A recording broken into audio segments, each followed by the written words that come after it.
Gucci Mane, Pooh Shiesty beef, this shit has hit the point of no return. This shit it's at the point of no return. There's no coming back from this shit. But let's go back to where this shit all started. Gucci Mane versus Yo Gotti. Now we all know what happened when Gucci used to go on his alleged rants, tirades, what have you not, talking about Nicki Minaj, Waka Flocka, you name it. But landed on Yo Gotti, who he was actually friends with and doing a lot of recording and shit with at the time.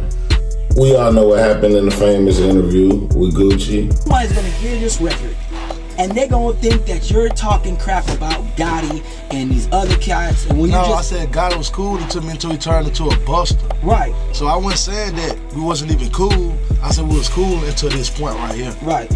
But that's my point. So what actually happened at that point that you felt like that about Gotti? My main problem with him was he dropped his mixtape on 10/17 and tried to like ride my wave. You know what I'm saying? Like he was an artist of mine and we get some kind of money together. So I just felt like, for an artist to drop their mixtape on 10/17, you know what I'm saying? Which is my label on the day that I dropped all my label mates drop their mixtape on 10/17. Why would you drop it if you ain't on 10/17? And when I call you as my partner to ask you why you did, you say, oh, I didn't know you were dropping the mixtape. Now, at the time, Gucci wasn't giving us the whole lowdown because Yo Gotti was actually fucking with Gucci girl at the time, who ended up later being his wife. And Yo Gotti responded on the Breakfast Club. We know what happened after that situation. He definitely called you out a few times on there. Man, the first time Gucci ever tweeted me, I was in the studio. Somebody sent it to me, and I called his phone like 6 times in a row. He answered probably like on the 6th one. How did Gucci answer the phone? What did he say? Ver? Wow. Who did? Gotti, is you? I don't even remember, but he answered the phone like 6 times, I think 5th or 6th time. And we went, he expressing himself, I'm expressing myself. This the first time. Y'all cursing and yelling. When you guys had the issue about the mixtape, you talking about the mixtape? He was upset that you put your mixtape out the same day as his. Yeah, but he ain't say my name. He just like, why would a rapper do it? But she want nobody coming out of man on the same day. So I know over a check. Yeah, you guys had some issues over Keisha Dior. Gotti starts laughing. So Gucci signs all of these Memphis artists. He got them on the roster, but everything goes to shit when Pooh Shiesty goes to jail. Now, in just one station, surveillance cameras showing a new view of a violent shootout in a parking lot of a South Florida apartment building. So Pooh Shiesty go to jail, 10/17, they was back hot. Back in Blood was the #1 record in the country. So when Pooh Shiesty's in jail, his cousin Big Scar ends up passing. Rest in peace, Big Scar. So with the passing of Big Scar, and Pooh in jail not able to do what he can for Big Scar, he depended on Gucci to handle the situation. And Gucci ended up getting into it with Big Scar family after the funeral and whatnot. Up out of here. My brother just passed away, ho. He deserved way more than what Gucci put in. You talking about some flowers and 10K. He ain't pay for no funeral. He put towards the funeral, but he ain't pay for it. He said that he was gonna pay for the funeral, and he ain't do that. But it was gonna get paid for regardless. He want all 4 chains back. He ain't getting no girl, fuck them receipts. Don't nobody give a fuck about them receipts showing no 20K. I'm telling y'all what the fuck I think. It's on a receipt for 10K that we get. What the fuck? She just trying to clear up her husband's name. He ain't trying to come to us and talk to us as a man. He ain't trying to come and talk to us as a man. He ain't called my daddy phone about shit. He ain't called my daddy phone about shit. And then he blocked us. We ain't money hungry. We don't need his money because it was gonna get paid regardless if he would have sucked that 10K or not. The fuck is wrong with y'all? And we keeping them chains. He not getting them chains back. So then you got that situation and how Gucci handled it. All right, that's Pooh Shiesty cousin. Of course he gonna go with his family over Gucci. Big Scott passing away, like, I could agree with me being in there and having some alone time to think. I could really agree with it, but like to this day, I still ain't really got over that, you know what I'm saying? So it's my little cousin. Like, I was there, you know, every step of the way until, unfortunately, I wasn't there no more, you know? So me coming home to that, like being in there when you hear a death and, you know, you get the bad news, it don't feel real.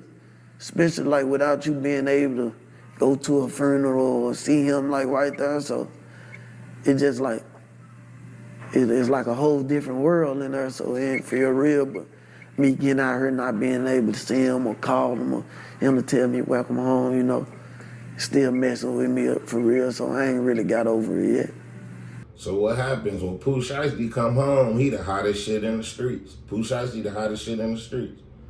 So, and he come home and he want to get out his deal with Gucci. He want to get out the deal with Gucci. The Pooh Shiesty done already structured a $10 million deal with Yo Gotti. Pooh Shiesty drops his first day out and mentions Yo Gotti, but don't mention Gucci. You heard this, man, but, no, I'm lying. Hey, Gucci, man, LaFleur.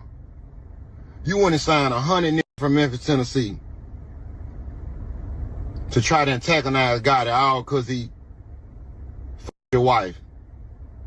Then you dropped them little niggas and killed Pooh and not Gotti and took Pooh Shiesty from you. How it feel to have a Memphis nigga, man, take your wife and your #1 artist? You gotta tighten up, Gucci. All that goofy shit you were doing. Signing 100 niggas from Memphis, Tennessee, you ain't never heard them niggas mixtape. Just signing a nigga trying to antagonize a nigga. And you know we know about the other little shit that just happened too. Yeah, we gonna... Nah, this is where the shit gets alleged. This is where the shit gets alleged. So, apparently, before Pooh Shiesty turned himself back in to the halfway house or whatnot, he was in LA, Gucci was in LA. They had a meeting about Pooh Shiesty getting off the label. It got heated, because of course Gucci ain't trying to let this nigga go. Nigga, you the hottest nigga in the country. I'm not finna let your ass go. Or what? So it went back and forth. Pooh Shiesty ended up getting out the deal with Gucci. Gucci signed the paperwork, and right after Pooh Shiesty leave, the Rollin 60's roll up on Gucci, Suge Knight-esque. But Gucci Mane, that wedding ring, gone. Yeah, they hit him with the Suge Knight, bruh. They took Gucci Mane wedding ring and they took his watch. So Gucci, you know this is 100% true. Hit me up, I can get you it back. But as it stands right now, bruh, Gucci Mane walking around wedding ringless right now, and he ain't got no watch. I'm not gonna say who robbed him. Pooh Shiesty was not there, but it definitely went on after Pooh Shiesty left. Pooh Shiesty and Gucci Mane got into an altercation as far as a little back and forth. Pooh Shiesty wasn't hearing shit that Gucci Mane had to say. Gucci Mane want Pooh Shiesty on the team, but hell nah. So what ends up happening is, space in the place, can't give you too much specific details, because if I do, then y'all know that's all bad. But as soon as Pooh Shiesty got up out of there, left, got in his car, pulled off, he ain't knowing what the hell going on. All he knows is he happy that Gucci Mane signed him up out that goddamn deal.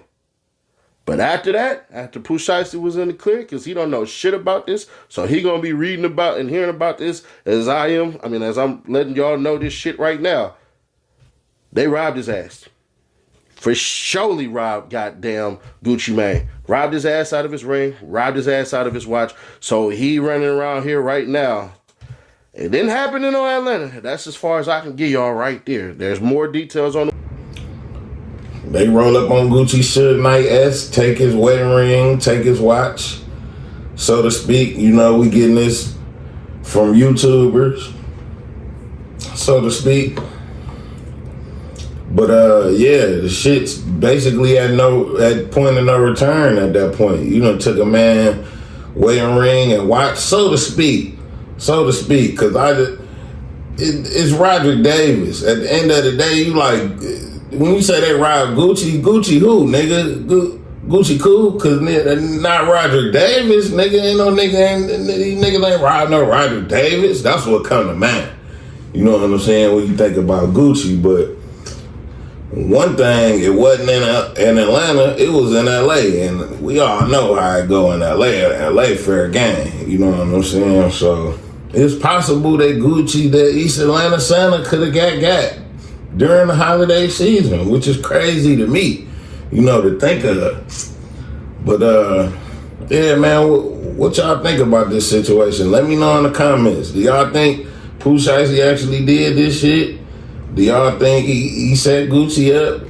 What y'all think happened? Do y'all think he should knighted his way out of the Gucci deal? Let me know in the comments.